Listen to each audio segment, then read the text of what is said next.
Welcome to SAM Institute Daily Current Affairs 2025 May 7. Today current affairs headlines Andhra Telangana DSC prepare అవుతున్న ప్రతి ఒక్క అభ్యర్థి and school in ఎడ్జిటి వరకు GK and current affairs చాలా important అన్న ఆంధ్రప్రదేశ్లో మెగా డిఎస్సి నోటిఫికేషన్ వచ్చింది రానే వచ్చింది 16,000కు పైగా మనకి డేట్స్ కూడా ఇవ్వడం జరిగింది. ఈసారి డిఎస్సిలు విజయం సాధించాలి. రెగ్యులర్గా ఫాలో అవుతూ ఉండాలి. అన్ని టాపిక్స్ మీద కమాండింగ్ ఉండాలి. స్కూల్ అసిస్టెంట్లో 10 మార్కులు, ఎడ్జిటీలో 8 మార్కులు, ప్రతి టాపిక్ మీద ఐడియా ఉండాలి. దాని బ్యాక్గ్రౌండ్ కూడా చూస్తూ ఉండాలి. డైలీ కరెంట్ అఫైర్స్లో భాగంగా గతంలో మనకి 1 or 2 మార్క్స్లో జాబ్ మిస్ అయి ఉంటుంది. ఈసారి అలా జరగకుండా ఉండాలంటే రెగ్యులర్గా ఫాలో అవుతూ ఉండాలి. ఎస్, గ్యారెంటీగా విజయం సాధిస్తాం. మన క్లాసెస్ ఎలా ఉన్నాయో కామెంట్లో పెట్టండి.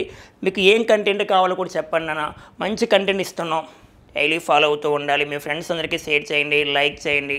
Today current affairs headlines. ఇంట్లో ఫస్ట్ వన్, వ్యర్థ జలాలను శుద్ధ ఇంధనంగా మార్చే మైక్రో ఆల్గమ్ బయో రెఫైనరీ. ఇటీవల కాలంలో వార్తలో ఉన్న ఐఐటీస్. భారతదేశంలో మొత్తం 23 ఐఐటీస్ ఉన్నాయి కదా. మీకు ఐఐటీస్ అంటే సింగిల్ లైన్ క్వశ్చన్ గుర్తుపెట్టుకోండి.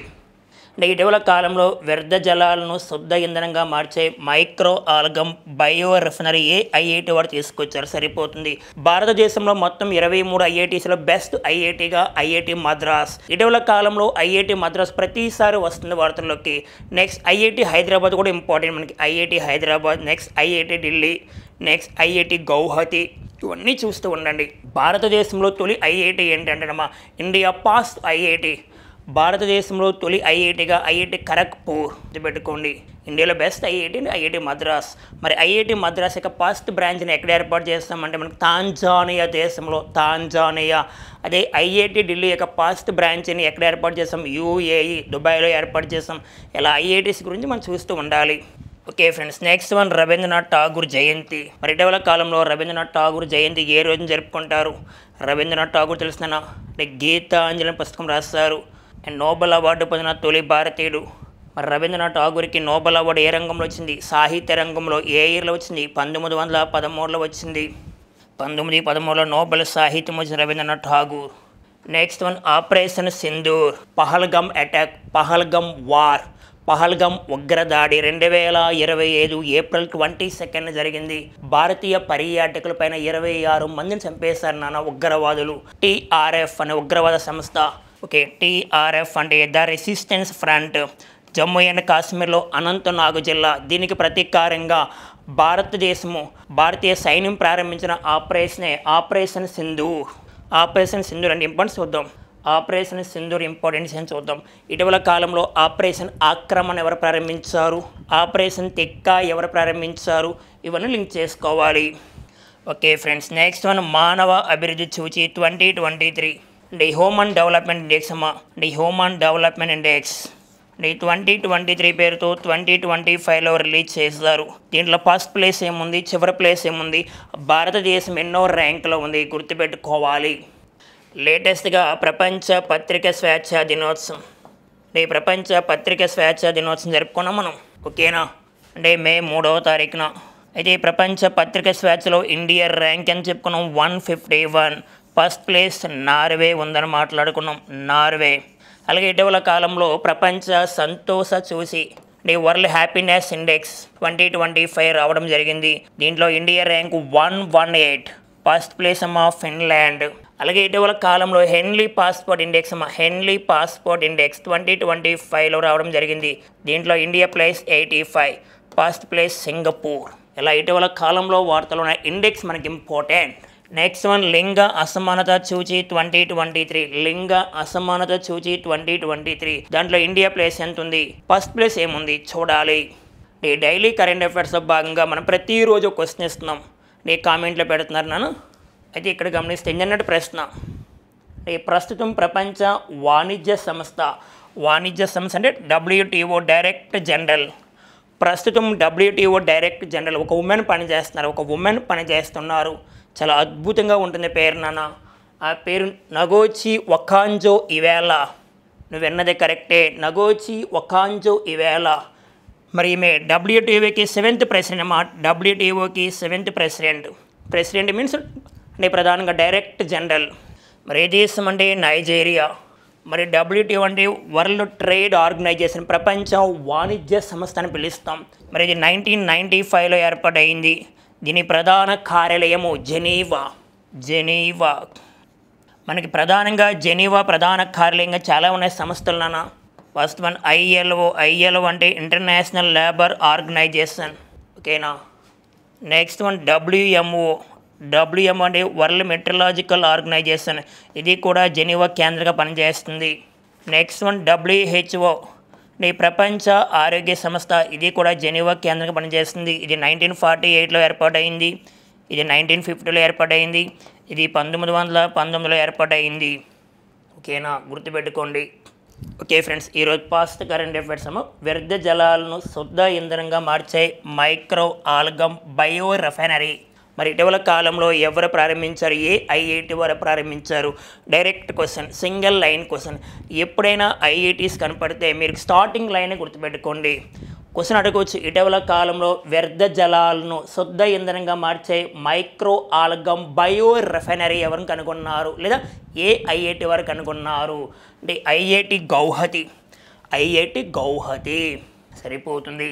అంటే IIT గౌహతి మీన్స్ అస్సాం. భారతదేశంలో తొలిసారిగా GSTని ఆమోదించిన రాష్ట్రం ఏంటంటే అస్సాం రాష్ట్రం, గుర్తు రావాలి. GSTని ఇంప్లిమెంట్ చేసిన first state Assam. Okay friends, next current affairs Rabindranath Tagore జయంతి. రవీంద్రనాథ్ ఠాగూర్ జన గణ మనని జాతీయ గీతాన్ని రాస్తారు. ఏ భాషలో రాస్తారు? బెంగాలీ భాషలో రాస్తారు. బెంగాలీ భాషలో ఏ పేరుతో రాస్తారు? అమర్ సోన్ బంగ్లా. రవీంద్రనాథ్ ఠాగూర్ నోబెల్ అవార్డు పొందిన తొలి భారతీయ సాహిత్య రంగంలో వచ్చింది. 1913లో వచ్చింది. నోబెల్ అవార్డు పొందిన భారతీయులు తీసుకుంటే మనకు ప్రధానంగా Rabindranath Tagore, CV Raman, Hargobind Khorana, Subrahmanyan Chandrasekhar, next Mother Teresa, Amartya Sen, VS Naipaul, R Venkataraman, Kailash Satyarthi, Abhijit Banerjee. Nobel award పొందిన తొలి భారతీయ మహిళ మదర్ తెరిసా 1979లో వచ్చింది. ఏ రంగంలో? శాంతి రంగంలో. ఇక్కడ చూస్తే రవీంద్రనాథ్ ఠాగూర్ జయంతి అంటే ప్రతి సంవత్సరం మే 7వ తారీఖున జరుపుకుంటాం. రవీంద్రనాథ్ ఠాగూర్ ఎప్పుడు పుట్టారేమో 1861. నెక్స్ట్ రవీంద్రనాథ్ ఠాగూర్ యొక్క మరణం చూసుకుంటే ఆగస్టు 7, 1941. మరి ఇదే రోజున మరొక వ్యక్తి, ఒక ఫ్రీడమ్ ఫైటర్, స్వతంత్ర సమరయోధుడు అల్లూరి సీతారామరాజు పుట్టినరోజు కాదనన్నా, అల్లూరి సీతారామరాజు వర్ధంతి జరుపుకుంటాం. ఓకే, అల్లూరి సీతారామరాజు వర్ధంతి ఓకే మే 7వ తారీఖున 1924. ఇంతకీ అల్లూరి సీతారామరాజు జయంతి చూసుకుంటే జూలై 4, 1897. మరి జూలై 4నే అమెరికా ఇండిపెండెన్స్ డే, అమెరికా స్వతంత్ర దినోత్సవం ఎప్పుడు జరుపుకుంటాం? జూలై 4. అమెరికాలో మొత్తం రాష్ట్రాల సంఖ్య 50. అమెరికా జాతీయ క్రీడ బేస్బాల్. ప్రజెంట్ అమెరికా ప్రెసిడెంట్ ఎవరు? ట్రంప్ గారు. అమెరికాకి 47th ప్రెసిడెంట్గా ట్రంప్ గారు 2025 జనవరి 20వ తారీఖున ప్రమాణ స్వీకారం చేస్తారు. ఓకే, గుర్తుపెట్టుకోండి. నెక్స్ట్ ప్రపంచ ఆర్థిక వ్యవస్థలో ప్రథమ స్థానం ఏముందంటే అమెరికా. ప్రపంచ ఆర్థిక వ్యవస్థలో ప్రథమ స్థానం గల దేశం అమెరికా. మరి అమెరికా అంతరిక్ష సంస్థ నాసా అంటే నేషనల్ ఏరోనాటికల్ స్పేస్ అడ్మినిస్ట్రేషన్ 1958లో ఏర్పాటైంది. మరి ఇదే రోజు చెప్పుకున్నాం అల్లూరి సీతారామరాజు యొక్క జయంతి ఎప్పుడు జరుపుకుంటాం? జూలై 4. అల్లూరి సీతారామరాజు వర్ధంతి మే 7. అల్లూరి సీతారామరాజు యొక్క బిరుదు చూసుకుంటే బిరుదులను ప్రధానంగా ఆంధ్రశ్రీ. నెక్స్ట్ వన్ మన్యం వీరుడు. ఇటీవల కాలంలో విజయనగరం జిల్లాలో భాగాపురం ఇంటర్నేషనల్ ఎయిర్పోర్ట్కి ఏమని పేరు మార్చాం? అల్లూరి సీతారామరాజు ఇంటర్నేషనల్ ఎయిర్పోర్ట్కి పేరు మార్చాం. మైండ్లోకి వెళ్ళాలి. ఎస్. రవీంద్రనాథ్ ఠాగూర్ జన గణమన అనేది ఏ భాష రాస్తారు అంటే గుర్తుపెట్టుకోండి, బెంగాలీ భాషలో. అదే మనకి జాతీయ గేయం అంటాం. జాతీయ గేయం వందే మాతరం రాసింది ఎవరన్నా? బకిం చంద్ర చటర్జీ. ఏ భాష రాస్తారు? సంస్కృతం. మరి వందే మాతరాన్ని ఆంగ్లంలో అనువదించింది ఎవరు అంటే Aurobindo Ghosh. Okay friends, next current affairs operation Sindoor. ఇది భారతదేశం అంటే ఎలా ఉండాలి, భారతీయ సైనికులు అంటే ఏమనుకుంటున్నారు, అసలు భారతదేశం అంటే ఏమనుకుంటున్నారు పాకిస్తాన్ వారు? 2025 ఏప్రిల్ 22న జమ్మూ అండ్ కాశ్మీర్ అనంతనాగ్ జిల్లాలో పహల్గామ్ అటాక్ జరిగింది. దీంట్లో భారతీయ పర్యాటకులు 26 మంది చనిపోయారు. ప్రధానంగా పురుషులు చనిపోయారు అందరూ కూడా. ఉమెన్స్ ఏమైపోయారు నాన్న, తనకి సింధూరాన్ని చెరిపేశారు ఉగ్రవాదులు. దీనికి రివెంజ్గా భారతదేశం యొక్క సైన్యం ప్రారంభించిన పేరే ఆపరేషన్ సింధూర్. ఏ పేరు నాన్న? ఆపరేషన్ సింధూర్. భారతదేశం అనుకుంటే ఇలా ఉండాలి. ఈ పేరుతో పాకిస్తాన్ సైనికులు చంపేసాం మనం. రాత్రికి రాత్రే మోడీ గారు ప్రారంభించారు దీన్ని. ఎవరు ప్రారంభించారంటే భారతీయ సైన్యం. గుర్తుపెట్టుకోండి, పాకిస్తాన్ పైన యుద్ధం చేయడానికి మనం ప్రధానంగా 2025 ఏప్రిల్ 22న జమ్మూ అండ్ కాశ్మీర్లో ప్రధానంగా అనంతనాగ్ జిల్లాలో ఒక ఉగ్రవాద సంస్థ దాడి చేసింది చెప్పుకున్నాం మనం చాలాసార్లు. టీఆర్ఎఫ్ అంటే ద రెసిస్టెన్స్ ఫ్రంట్ అమ్మ. ఇదే సమయంలో ఆపరేషన్ ఆక్రమణ అని పేరుతో ఇండియన్ ఎయిర్ ఫోర్స్ వారి విన్యాసాలు కూడా ఏర్పాటు చేశారు. విన్యాసాలని ఆపరేషన్ ఆక్రమణ అని పేరుతో ఇండియన్ ఎయిర్ ఫోర్స్ వారు ప్రారంభించారు. అదే సమయంలో దానికి ప్రతీకారంగా భారతీయ సైన్యం ఆపరేషన్ తిక్క అని పేరు పెట్టడం. ఆపరేషన్ తిక్కా. ఈ 3 బాగా గుర్తుపెట్టుకోండి. ఒకటి ఆపరేషన్ తిక్క, సెకండ్ వన్ ఆపరేషన్ ఆక్రమణ్, ఇప్పుడు థర్డ్ వన్ ఆపరేషన్ సింధూర్. ఇక్కడ మనం చూస్తే పాకిస్తాన్ పాక్ ఆక్రమిత కాశ్మీర్ POKలో ఉగ్రవాద శిబిరాలను లక్ష్యంగా చేసుకున్నాం. నెక్స్ట్ మొత్తం 9 ప్రాంతాలు స్థావరాలపై భారత్ దాడి చేసింది. మరి సింధూర్ అనగా సింధూర్ భారీగా ఉన్న మహిళ ధరించే పవిత్ర చిహ్నం. ఎప్పుడైతే భర్త చనిపోయారో అంటే మహిళకున్న సింధూర్ అని చెరిపేశారు పాకిస్తాన్ ఉగ్రవాదులు. దీనికి రివెంజ్గా అని ఆ మహిళలకు న్యాయం చేయాలనే ఉద్దేశంతో మోడీ గారు అన్నారు, ఎస్ మీకు మంచి చేస్తామని. అప్పుడు ఈ ఉగ్రవాద దాడిలో ప్రధానంగా అక్కడ చంపేసినప్పుడు వాళ్ళ భర్తను చంపినప్పుడు నువ్వు వెళ్ళి మోడీకి చెప్పన్నారు, మేము చంపేస్తున్నాము, ఎస్ మేమే చంపేస్తున్నాం అంటే మీరు ప్రధానంగా వెళ్ళి మోడీకి చెప్పాలి. ఇప్పుడు మోడీ చెప్పాడు, నన్ను ఏం చెప్పాడు, ఎస్ రివెంజ్ అంటే ఇలా ఉండాలి, మనం సాధించాలి.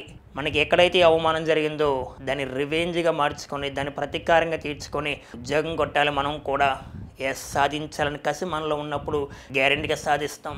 అలాగే మనకి 2019 ఫిబ్రవరి 14 పుల్వామా అటాక్. దాంట్లో కూడా భారతీయ సైనిక్ అంటే CRPF జవాన్లు ప్రధానంగా 42 మెంబర్స్ చనిపోయారు. ప్రధానంగా ఆ సమయంలో కూడా మిరాజ్ 2000 యుద్ధ విమానాన్ని ఫ్రాన్స్ దేశం నుంచి దిగుమతి చేసుకున్నాం. అప్పుడు కూడా అటాక్ చేస్తాం. అది కూడా రివెంజే. ఎలా ఉంటుంది మనతో పెట్టుకుంటే. ఇటీవల కాలంలో వార్తలో ఉన్న ఆపరేషన్స్ చూసుకోవాలన్నా లేటెస్ట్గా ఆపరేషన్ బ్రహ్మ గుర్తు రావాలి. ఆపరేషన్ బ్రహ్మ 2025లో అంటే మయన్మార్ దేశానికి భారతదేశం సహాయం చేసింది. ఏ పేరుతో అంటే మయన్మార్ దేశంలో తుఫాను భూకంపం రావడం వలన ప్రధానంగా భారతదేశం సహాయం చేసింది. ఏ పేరుతో అంటే ఆపరేషన్ బ్రహ్మ. లేటెస్ట్గా ఆపరేషన్ కగార్ వార్తలో ఉంది. ఆపరేషన్ కగార్ అంటే మావోయిస్టులని అంతం చేయడము. మావోయిస్టులని అంతం చేయడానికి భారతదేశం ప్రారంభించిన పేరే, భారతదేశ ఆర్మీ ప్రారంభించిన పేరేంటి, ఆపరేషన్ కగార్. ఇవన్నీ చూస్తూ ఉండాలి. Okay friends, next current affairs లింగ అసమానత చూచి 2023 2023 రిపోర్టు 2025లో ఇవ్వడం జరిగింది. లింగ అసమానత సూచీలో భారతదేశం ఏ ప్లేస్లో ఉందంటాడు. అసలు ఏ పేరుతో రిపోర్ట్ ఇవ్వడం జరిగిందంటే ఇక్కడ మనం గమనిస్తే హ్యూమన్ డెవలప్మెంట్ రిపోర్ట్ 2025 పేరుతో మరి ఇటీవల కాలంలో లింగ అసమానత సూచీ రిపోర్ట్ ఇచ్చారు. మొత్తం 193 దేశాలకు ర్యాంక్ ఇవ్వగా దీంట్లో భారతదేశం యొక్క ర్యాంక్ ఎంతనా 102. మరి ఇదే హ్యూమన్ డెవలప్మెంట్ రిపోర్ట్ ఏం చెప్పిందంటే భారతీయుల సగటు జీవితకాలం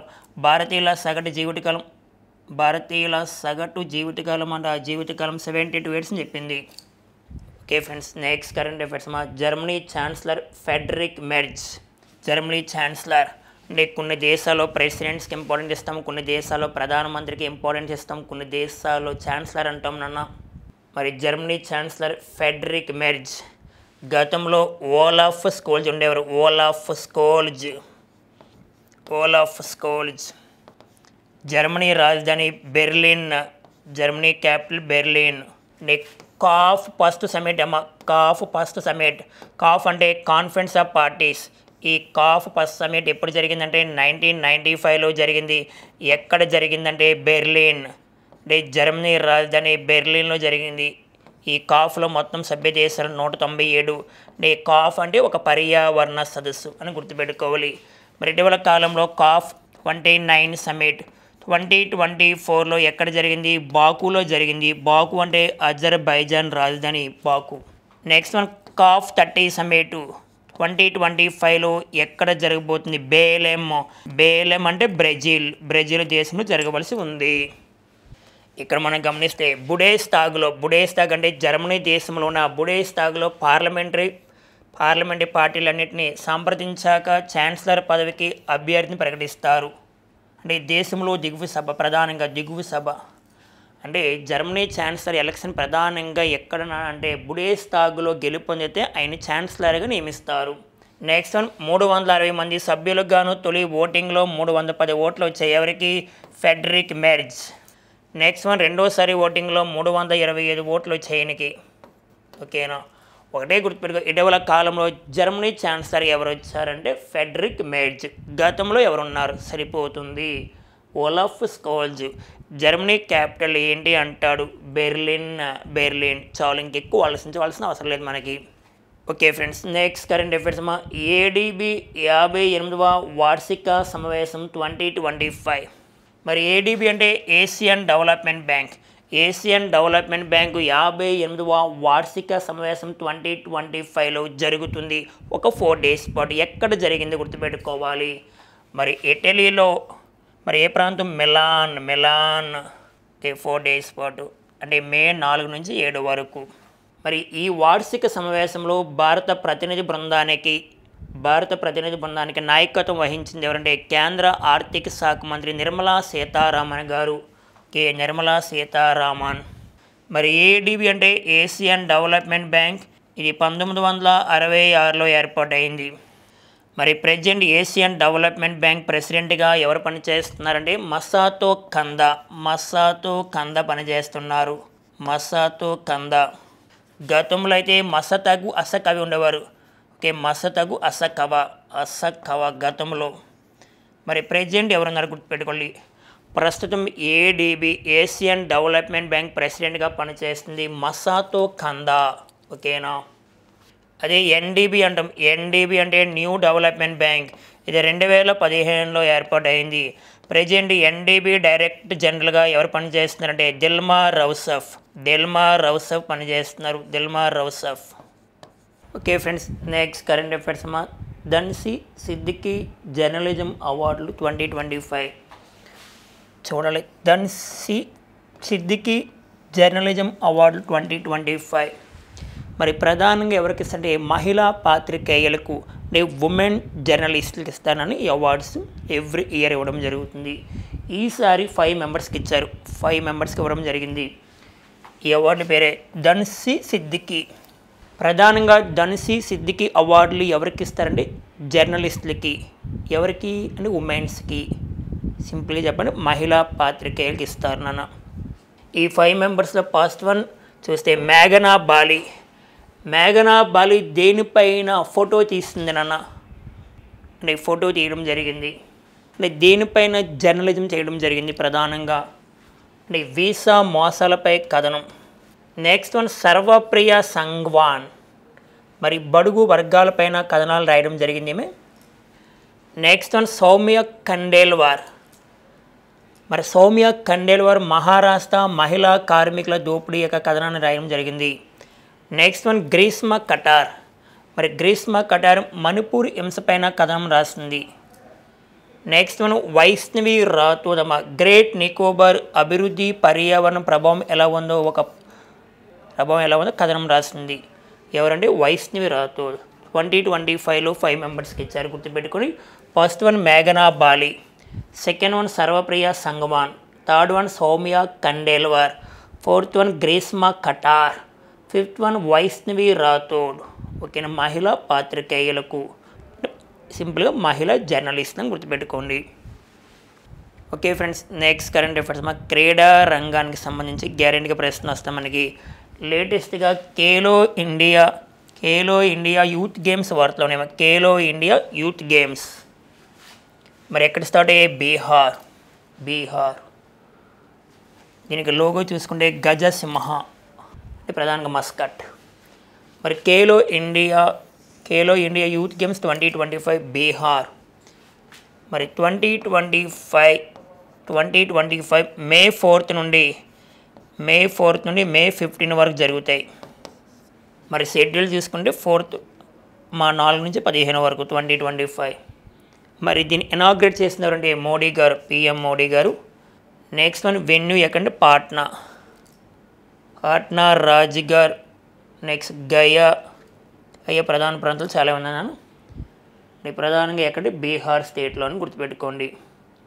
మరి లోగో ఇక్కడ చూసుకోండి, కేల్కే రేంజ్ బీహార్ కే సాంగ్, మస్కట్ గజసింహ. ఓకేనా, గ్యారంటీ ప్రశ్న వచ్చే అవకాశం ఉంది.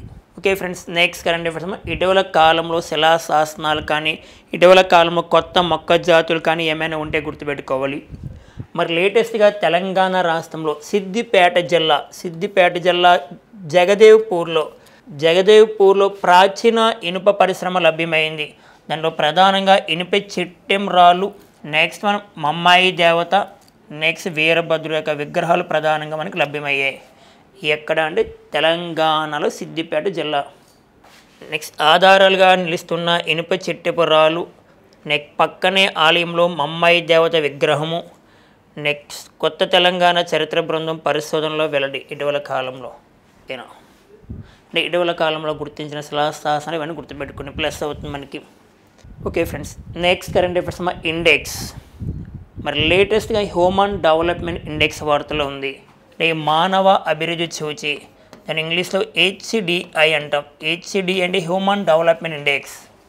నెక్స్ట్ 2025 హ్యూమన్ డెవలప్మెంట్ ఇండెక్స్ అంటే ప్రధానంగా 2023 డేటాను 2025 హ్యూమన్ డెవలప్మెంట్ ఇండెక్స్ పేరుతో రిలీజ్ చేశారు. దీంట్లో ఇండియా ర్యాంక్ 130. మరి మొత్తం ఎన్ని దేశాలకి ర్యాంకింగ్ ఇచ్చారంటే 193. మరి ఈ రిపోర్ట్ ఎవరు ఇస్తారంటే UNDP అంటే యునైటెడ్ నేషన్ డెవలప్మెంట్ ప్రోగ్రామ్. ఇది 1965లో ఏర్పాటైంది. మరి దీంట్లో టాప్ 3 కంట్రీస్ అంటే వరుస 3 దేశాలు. First one Iceland, second one Norway, next third one Switzerland అమ్మ. మరి లాస్ట్ ప్లేస్ అంటే 193, 193వ దేశంగా ఏముందంటే సౌత్ సూడన్, దక్షిణ సూడన్ ఉందమ్మా. మరి ఎవ్రీ ఇయర్ ఎవరు రిలీజ్ చేస్తారు ఈ రిపోర్ట్ అంటే United Nation Development Programme, UNDP అని గుర్తుపెట్టుకోవాలి. 2023 డేటా ఆధారంగా 2025 హ్యూమన్ డెవలప్మెంట్ ఇండెక్స్ రిపోర్ట్ వచ్చింది. చాలా important. Okay friends, daily current affairs భాగంగా రేపటి ప్రశ్న. మరి రేపటి ప్రశ్న చూస్తే భారతదేశంలో 56వ టైగర్ రిజర్వ్ పేరు అది ఏ రాష్ట్రంలో కలదు? ప్రస్తుతం భారతదేశంలో ఎన్ని టైగర్ రిజర్వ్స్ ఉన్నాయి కామెంట్లో పెట్టండి. నెక్స్ట్ వన్ 56వ టైగర్ రిజర్వ్ పేరు అది ఏ రాష్ట్రంలో ఉంది? ఓకే, మీరందరూ కామెంట్లో పెట్టాలి. ఓకే ఫ్రెండ్స్, ఈ రోజు ఉన్న కరెంట్ అఫైర్స్ మీ ఫ్రెండ్స్ అందరికీ షేర్ చేయండి, లైక్ చేయండి. All the best.